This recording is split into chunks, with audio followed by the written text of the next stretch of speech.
Our next speaker this morning is Denis Canavan. Denis is a member of the Advisory Board of Yes Scotland. He is a former Labour and Independent MP and MSP and is a well-respected figure in the Labour movement.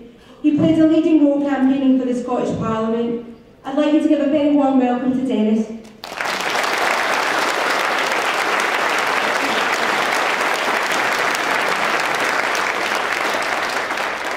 Good morning, everybody.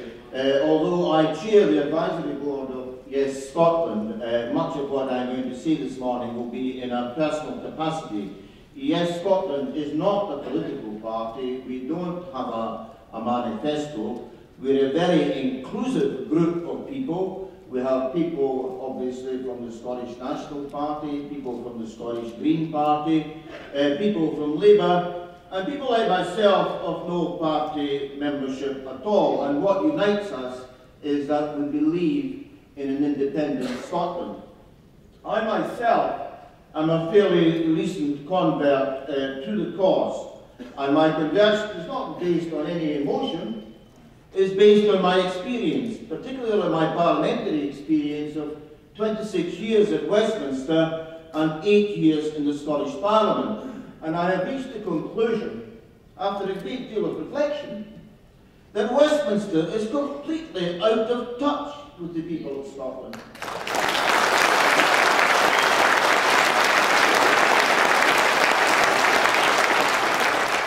The Scottish Parliament, on the other hand, it's not perfect. It's a human organisation and it makes mistakes like any organisation composed of human beings. But the Scottish Parliament, in my experience, responds far more readily, far more positively to the needs, the wishes and the aspirations of the people of Scotland. Let me take some examples. We've got, for example, tuition fees, prescription charges, care of the elderly, land reform.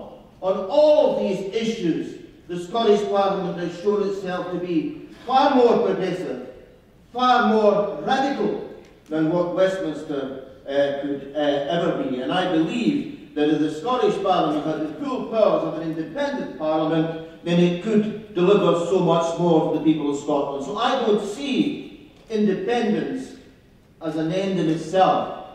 I see it as a means towards bringing about radical change and higher standards of social justice. It also presents an opportunity for further radical constitutional change.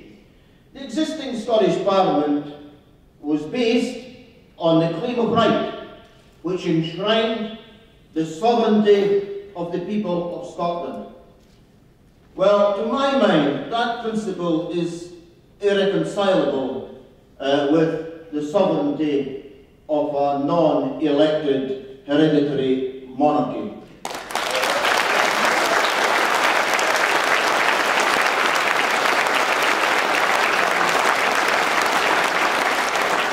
And for those who think that today's monarchy has got no or little relevance to the big picture in terms of building a fairer society, etc., let me remind you that just a short while ago, the Westminster Parliament passed a bill to take a considerable amount of the money from the Crown Estates, that's public money, and hand it back to the royal family.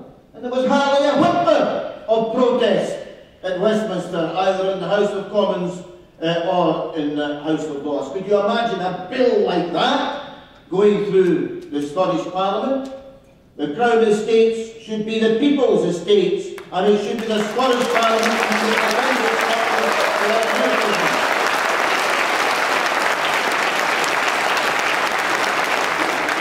I also believe that independence creates a great opportunity for radical policies. We've got a Westminster government just now which is proposing further cuts in the welfare system, making the poorest people in society the scapegoats for something for which they were not responsible, and meanwhile all the bankers are laughing away all the way to, well, the bank with their bonuses. A Scottish Parliament would have powers over the banks and financial institutions, not just to regulate, but to bring about common ownership if that is felt to be desirable. Similarly, bringing about a fairer redistribution of wealth through a radical progressive taxation system. Finally, I would like just to say this, that there are great opportunities to bring about international change. We have just a few miles from here the biggest nuclear arsenal in Western Europe, and the majority of the people of Scotland want to get rid of trident nuclear weapons and all other weapons of mass destruction. And I think that the Scottish Parliament is a way of bringing about a nuclear-free Scotland, leading to a nuclear-free Europe and a nuclear-free world. The final point is this.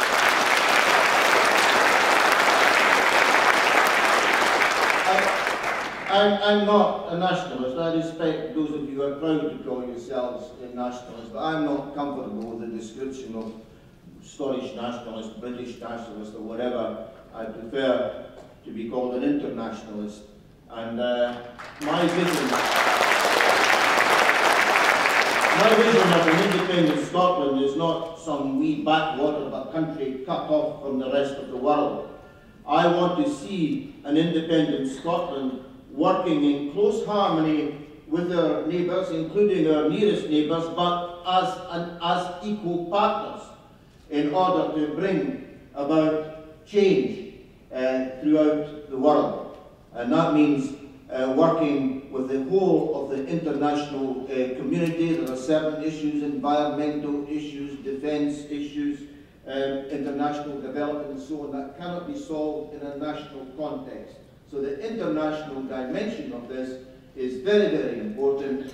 So as I said, I don't see independence as an end in itself. I see it as a way of bringing about radical change here in Scotland and giving the people of Scotland the opportunity to play their part in the international community to bring about a better world. Thank you.